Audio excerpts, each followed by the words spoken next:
Exploring ExtraFax for Domino. Port Configuration Document Overview. Use port configuration documents to configure fax hardware devices or to specify parameters related to an ExtraFax hybrid cloud implementation.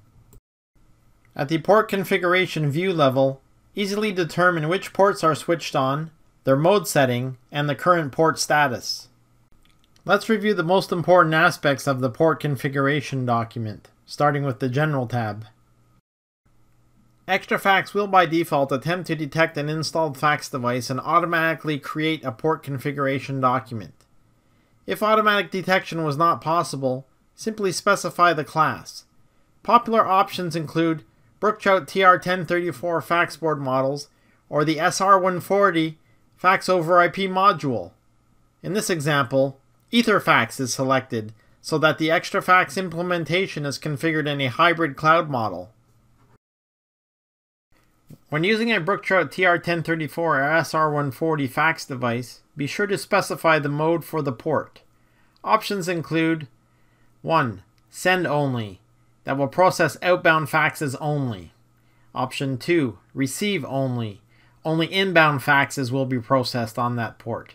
Or option 3. Send and receive, whereby both inbound and outbound faxes will be processed on that port. TR1034 and SR140 devices usually include multiple ports, also known as channels. As a result, each port and channel will require its own port configuration document. In the case of a 4-port Brooktrout fax device, channel 0 to channel 3, 4 ExtraFax port configuration documents will be needed. Since each port configuration is independent, some can be configured in send mode only, receive mode only, or both send and receive mode. Configure the ports best suited for your faxing needs. When using traditional fax modems, fax boards, or fax over IP modules, depending on a company's telephony system, quite often many companies will require a dialing prefix to be configured. For example, adding a 9 in order to make a fax call, or a call outside the organization. Add a dialing prefix if required in your organization. When using traditional fax modems, fax boards, or fax over IP modules, be sure to configure a retry count and retry interval in the event there's a busy signal when dialing. Note that for an ExtraFax hybrid cloud implementation, these parameters are configured by ExtraFax support in the hybrid cloud portal. To make outbound fax services available only during specific hours, specify the time range. When left blank, no restrictions are in place.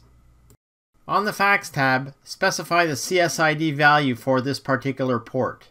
The CSID is sent to the remote fax system with each outgoing fax page. Next, specify whether or not to save a copy of the inbound and outbound faxes, and if so, identify the preferred file format. For example, TIFF, PDF, Searchable PDF, PDFA, or Searchable PDFA. Selecting Searchable PDF formats will require Adobe Acrobat or ABBY Recognition Server to be installed on the ExtraFax server. When receiving faxes based on standard forms, strongly consider using the advanced barcode recognition features of ExtraFax. Both 3 of 9 barcodes and QR codes are supported. ExtraFax customers have embedded barcodes into their standardized forms and are using barcodes as a new way to intelligently route incoming faxes to the designated departments for processing. We hope you've enjoyed this tutorial. To learn more about our products, please visit our website for more product information and additional tutorials. Visit us at www.extracomm.com.